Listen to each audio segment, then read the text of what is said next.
Man, so next on the list was Cash Money Records, man. Yep.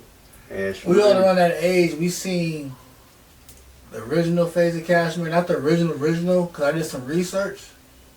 There was Cash Money before Hot Boys. Hot Boys. And Juvenile. Mm. There was, they had UNLV was a group. There was another group Wayne was in, was Wayne and BG before those Hot Boys when they were young. Wayne got taken out the group by his dad. Then he got back, then so they made the Hot Boys when Wayne came back. Mm-hmm. So yeah, we all seen like Birdman bring Cash Money from that. Make a deal with Universal, Juvenile become one of the biggest artists. Mm-hmm. Hot Boys become a good group, a big group, big timers. Yeah. They was on soundtracks, dope videos. They about like masterpiece shows you could get money. They shows what the money looked like. Cash Money. Yeah. They had the cars, the jewelry. They lived up to their name, Cash Money. Yeah. They have to show the results of that shit. You feel me? They had the how they show the work ethic to it, but they also showed the results of the work ethic. That part. And I feel like I always give Birdman his credit. He's one of those moguls from the mid-90s that kept it going to this day. That still has Cash Money, and they have Young Money under Cash Money, and they have artists like Drake, Nicki, Tiger, Gutta Gutta, Lil Chucky, man, was Lil Twist, Yeah, he had a whole bunch of. He had Lloyd at a time. Yep, at a time. But like he's one of them that had all-star artists like from Juvenile. He brought Juvenile to an A-list artist. Then came around and had artists like Drake and Nicki.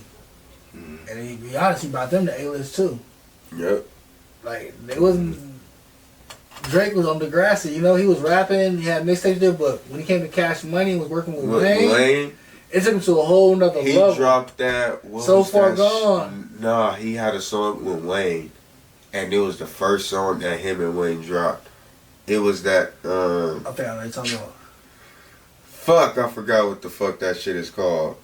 Fuck, but I could hear the beat and I could hear like the flow and all that shit in my head. It's the first song that Wayne and Drake dropped. It had to be on that comeback season mixtape. I forgot what the shit. I think Wayne was on it. He did have a Wayne verse on it. Then Wayne was all over So Far Gone. It was before Motto. Yeah, it was way before all that. Cause remember they had Uptown with Wayne and Bun B. They had a few records together.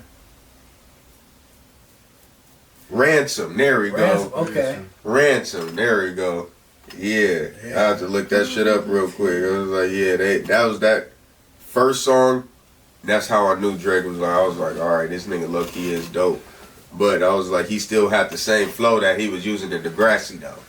Okay. So but he was already hot because niggas knew him from Degrassi. So that was a smart move, I ain't gonna lie, on Wayne's behalf. Like, let me get this motherfucker from Canada that just, you feel me, he's doing good on a TV show, but he could actually rap. I seen his videos and all that shit, nigga signed him, now look at him. Nigga one of the biggest motherfuckers, one of the biggest motherfucking artists in America right now. Even though he got killed by Kendrick. Jay Prince's son actually brought him the Birdman and Wayne. Cause he was actually Jay Prince's son was on tour with Wayne, and he brought Drake with him and introduced him and stuff. They heard the music. Then Wayne brought it to Birdman, then they did business with Prince. Shout out Jay Prince. Yeah, Jay Prince. That's why every time Drake used to get a situation back, then Jay Prince would step in and get it handled. That was one of his investments. But like Cash Money, man, they did it like, I feel like when it comes to the South, they really did it like no other. Like Master P did No Limit, but like I said, there was a time where the music came to a halt and Cash Money kept it going. Like he lost a lot of artists in Cash Money, but Wayne kept it going. Like you said, shout out to Wayne, because Wayne's the one that became that all-star artist and put Cash Money on his back. Yeah. Until they built up Young Money, then they had to go to jail. That's crazy. Like if Wayne didn't go to jail, he'll probably he did his shit, but I think he'd be more respected. Yeah. Cause how would his run even be stopped?